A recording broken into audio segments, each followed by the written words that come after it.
తిరిగి BCN news కి స్వాగతం. తెలంగాణలో బీజేపీ గణనీయమైన సీట్లు సాధించిందని బీజేపీ సీనియర్ నేత కిషన్ రెడ్డి పేర్కొన్నారు. గతంలో కంటే ఎక్కువ సీట్లు ఓట్ల శాతం సాధించామని, గత 10 ఏళ్ల తెలంగాణలో స్వతంత్రంగా పోటీ చేసి ఇన్ని సీట్లు ఏనాడు సాధించలేదని అన్నారు. గత అసెంబ్లీ ఎన్నికల్లో 8 ఎమ్మెల్యే స్థానాలు గెలిచామని, ఇప్పుడు 8 ఎంపీ స్థానాలు కైవసం చేసుకున్నామని అన్నారు.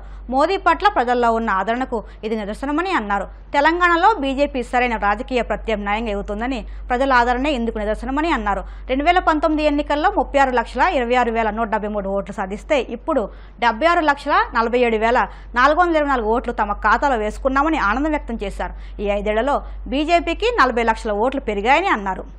దేశంలో నరేంద్ర మోడీ గారి నేతృత్వంలో భారతీయ జనతా పార్టీ ఎన్డీఏ మూడోసారి ప్రభుత్వాన్ని ఏర్పాటు చేసుకోవడము చాలా సంతోషకరమైనటువంటి విషయం.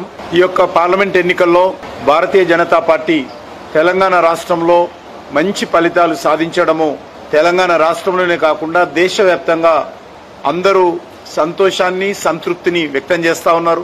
ఈ యొక్క ఎన్నికల్లో నరేంద్ర మోడీ గారి నాయకత్వాన్ని, భారతీయ జనతా పార్టీని తెలంగాణ ప్రజలు విశ్వసించి మరి ఈరోజు ఆశీర్వదించడం జరిగింది. అందుకే ఈ ఎన్నికల్లో గతంలో ఎన్నడూ లేని విధంగా అద్భుతమైనటువంటి ఓటింగ్ పర్సంటేజీ, సీట్లను కూడా భారతీయ జనతా పార్టీ పొందడం జరిగింది. మొన్నటి శాసనసభ ఎన్నికల్లో తెలంగాణలో 8 అసెంబ్లీ స్థానాలు గెలిస్తే ఈ ఎన్నికల్లో 8 పార్లమెంట్ స్థానాలు గెలవడము భారతీయ జనతా పార్టీ పట్ల, ప్రధానమంత్రి నరేంద్ర మోడీ గారి పట్ల తెలంగాణ ప్రజల్లో ఉన్నటువంటి ఆదరణకు అద్దం పడతా ఉంది.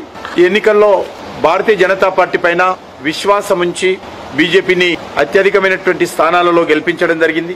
గత 6 నెలల క్రితము జరిగినటువంటి తెలంగాణ శాసనసభ ఎన్నికల్లో దాదాపు 14% ఓట్లతో 8 చోట్ల గెలిపించుకున్నటువంటి తెలంగాణ ప్రజలు సరిగ్గా ఈ 5 నెలల తర్వాత ఇప్పుడు జరిగినటువంటి పార్లమెంట్ ఎన్నికల్లో 35% పైగా ఓట్లతో 8 పార్లమెంట్ సీట్లలో బీజేపీని ఆదరించి ఆశీర్వదించడం జరిగింది.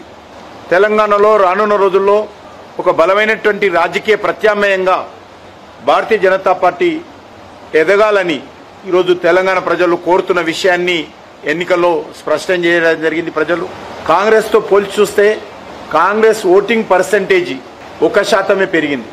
గత శాసనసభ ఎన్నికల్లో 30% ఉన్నటువంటి కాంగ్రెస్ పార్టీ ఓటింగ్ పర్సంటేజీ ఎన్నికల్లో 40% చేరడం జరిగింది. అదే స్థాయిలో బీజేపీ 14% ఉన్నటువంటి ఓటింగ్ పర్సంటేజీ ఈరోజు 35% పెరగడం జరిగింది. ఎవరు అడగక ముందే ముఖ్యమంత్రి గారు తెలంగాణకి ఏం ఒరగబెట్టకుండా ఆయన పాలనకు రెఫరెండం అని ఆయననే ప్రకటించుకున్నాడు.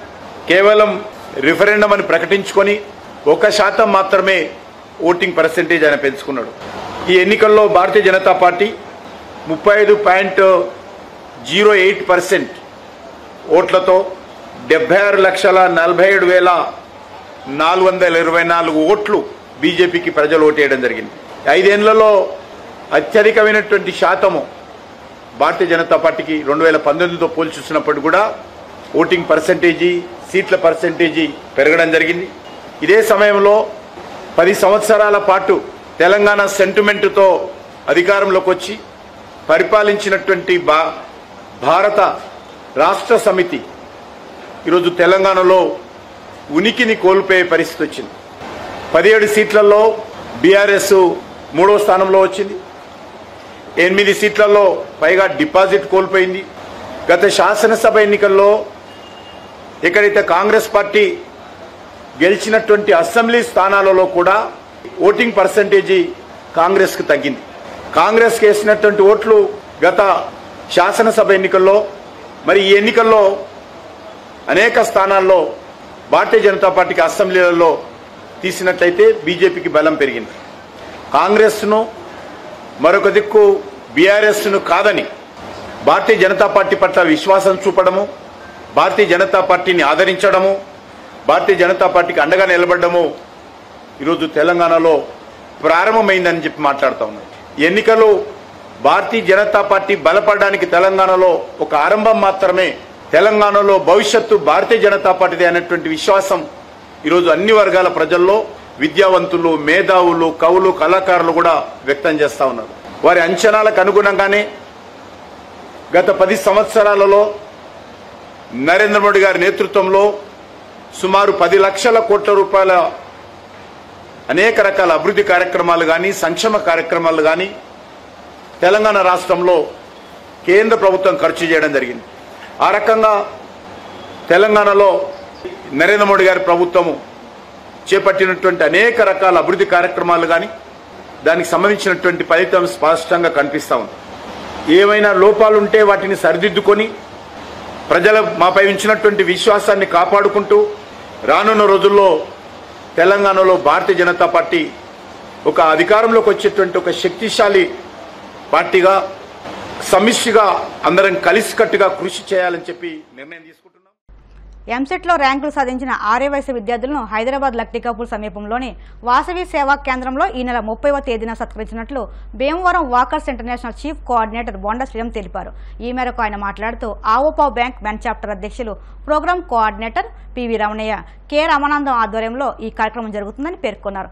ఉభయ తెలుగు రాష్ట్రాల్లోని ఎంసెట్, నీట్, జేఈఈ అడ్వాన్స్ ప్రవేశ పరీక్షలు రాసి 1000 లోపు ర్యాంకులు సాధించిన 100 మంది ఆర్య వయసు విద్యార్థులను సత్కరించినట్లు బొండ శ్రీరామ్ తెలిపారు. ఈ మేరకు అర్హులైన విద్యార్థులంతా 9441192528 అలాగే 9290529133 నెంబర్లలో సంప్రదించాలని కోరారు.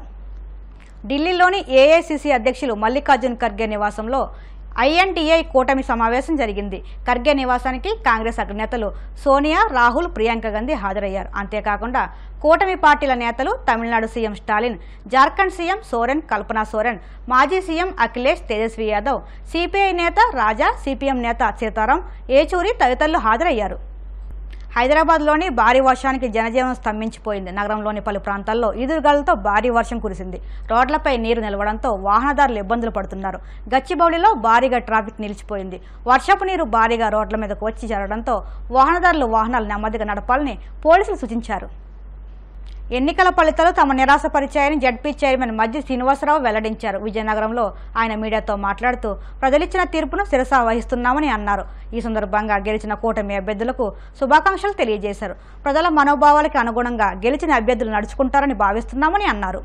మాకు నిరాశపరిచినప్పటికీ ప్రజల మనోభావాలకు అనుగుణంగా ప్రజల తీర్పుని శిరసావహిస్తూ మొట్టమొదటిగా ఉమ్మడి విజయనగరం జిల్లాలో గెలిచిన 9 శాసనసభ్యులకి 3 పార్లమెంట్ సభ్యులకి మొట్టమొదటిగా వారందరికీ కూడా గెలిచిన అభ్యర్థులందరికీ కూడా శుభాకాంక్షలు తెలియజేస్తూ వారిని ఎన్నుకున్న ప్రజల మనోభావాలకు అనుగుణంగా వారికి ఇచ్చిన అవకాశాన్ని సద్వినియోగపరుచుకుంటారని, విజేతలందరూ కూడా ప్రజలు ఇచ్చిన బాధ్యతని తూచా తప్పకుండా ముందుకెళ్తారని చెప్పి వారికి శుభాకాంక్షలు తెలియజేస్తూ వారికి వైఎస్ఆర్ పార్టీ తరఫున అలాగే జిల్లా చైర్మన్ తరఫున జిల్లా చైర్మన్గా వారికి పూర్తిగా మా సహాయ సహకారాలు ప్రజల అభివృద్ధి సంక్షేమంలో తప్పకుండా ఉంటుందని చెప్పి వారందరికీ కోరుకుంటూ ప్రజలు ఇచ్చిన తీర్పుని శిరసావహిస్తూ 5 సంవత్సరాలుగా ఈ ప్రభుత్వం గౌరవ మా నాయకుడు జగన్మోహన్ రెడ్డి గారి నాయకత్వంలో మేము ఏదైతే పరిపాలన అందించామో దానికి అనుగుణంగా తీర్పు రాకపోయినప్పటికీ మరి అక్కడ జరిగిన లోపాలని మరి ప్రజల మనోభావాలకు అభిష్టంగా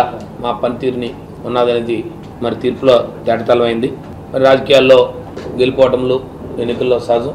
ఏది ఏమైనప్పటికీ రాబోయే కాలంలో ముఖ్యంగా ఉమ్మడి విజయనగరం జిల్లాలో 5 సంవత్సరాల కాలంగా అనేక సంక్షేమ అభివృద్ధి కార్యక్రమాల్లో మా ప్రభుత్వం ఇచ్చిన హామీలు ఉన్నాయో వాటన్నిటిని ఎప్పటికప్పుడు నెరవేరుస్తూ ఇంకా కొన్ని అభివృద్ధి కార్యక్రమాల్లో అనుకున్నంతగా మేము చేరుకోకపోయినప్పటికీ అవన్నీ కూడా మరి రాబోయే ప్రభుత్వం మరి తప్పకుండా వారు అవన్నీ కూడా నెరవేరుస్తారని, ఏవైతే వారు ఇచ్చిన ఎన్నికల్లో ఇచ్చిన హామీలు ఉన్నాయో హామీలన్నీ కూడా ప్రజలకు తూచా తప్పకుండా నెరవేరుస్తారని, ఉమ్మడి విజయనగరం జిల్లాలో మరి గత 5 సంవత్సరాల కాలంగా ప్రజల అభిష్టానికి అనుగుణంగా వారికి అనుగుణంగా మేము పనిచేశామనే ఒక నమ్మకంతోనే ఎన్నికలకి వెళ్ళాము. కానీ ప్రజలు మరి దానికి అనుగుణంగా కాకుండా ప్రజలు భిన్నంగా తీర్పివ్వడం, మరి ఎక్కడ పొరపాటు జరిగింది, లోటుపాటు జరిగింది తప్పకుండా రాష్ట్ర స్థాయిలో కానీ జిల్లా స్థాయిలో మరి సమీక్ష చేసుకుంటాం, క్షేత్రస్థాయిలో కూడా సమీక్ష చేసుకుంటాం.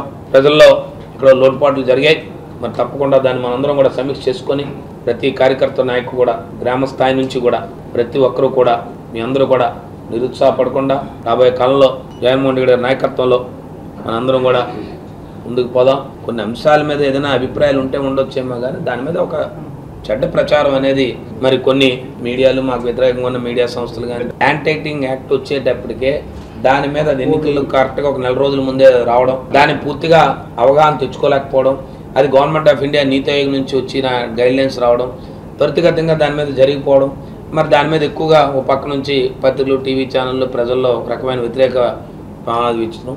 ఎందుకంటే సహజంగా ఎవరైనా ఎలా ఆలోచిస్తారంటే, నీ భూమిని వచ్చి ఫలానా వాళ్ళు వ్యక్తిగతంగా ఇంకో భూమిని రాయించుకుంటారు, ఈ భూమిని తీసుకుంటారు, నీ భూమిని జగన్మోహన్ రెడ్డికి రాయించుకుంటారనే ఒక చెడ్డ ప్రచారాన్ని తీసుకురావడం జరిగింది. సహజంగా అది ఆరోపణ కింద తీసుకున్నామే తప్పించి దాన్ని ఈ రకంగా చెడు ప్రచారంలోకి వెళ్తుందని అనుకోలేదు. బట్ అది కూడా ఒక అంశంగా మాలో కొంత భిన్నాభిప్రాయాలు ఏర్పడుతున్నాయి, అది కూడా ఒక అంశంగా తీసుకుంటాం. తప్పకుండా ఏది ఏమైనప్పటికీ ఒకటి ప్రజాస్వామ్యంలో ప్రజలెత్తే తీర్పు అంతిమ నిర్ణయం, దాని తీర్పును శిరసావిస్తున్నాం, అందులో ఎటువంటి సందేహం లేదు. ఇంతలాంటి బలమైన వ్యతిరేకమైన మార్పు ఎందుకు వచ్చింది దాని మీద పూర్తిగా సమీక్ష చేసుకుంటాం. తప్పకుండా రాబోయే రోజుల్లో ప్రజలకు అనుగుణంగా, ప్రజల మనోభావాలకు అనుగుణంగా తప్పకుండా ముందుకు పోవడానికి మా నాయకుడు నాయకత్వం. వార్తలు ముగించే ముందు ముఖ్యాంశాలు మరొక్కసారి. పల్నాడు జిల్లాలో ఘర్షణలేమీ జరగలేదన్న ఎస్పీ మల్లికా గారు. వినుకొండ మాజీ ఎమ్మెల్యే బ్రహ్మనాయుడు కళ్యాణ మండపంపై దాడి చేసిన వారిపై కేసు నమోదు చేసినట్లు స్పష్టం.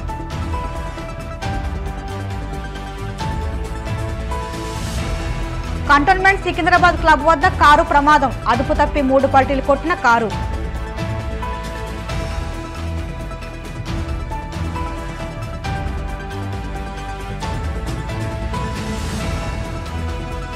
జగన్ను ప్రజలు ఇంటికి పంపారన్న సత్తెనపల్లి ఎమ్మెల్యే లక్ష్మీనారాయణ.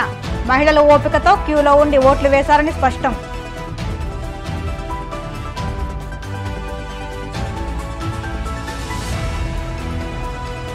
హైదరాబాద్లో భారీ వర్షానికి స్తంభించిన జనజీవనం, నిలిచిపోయిన ట్రాఫిక్ను క్రమబద్ధీకరించిన పోలీసులు.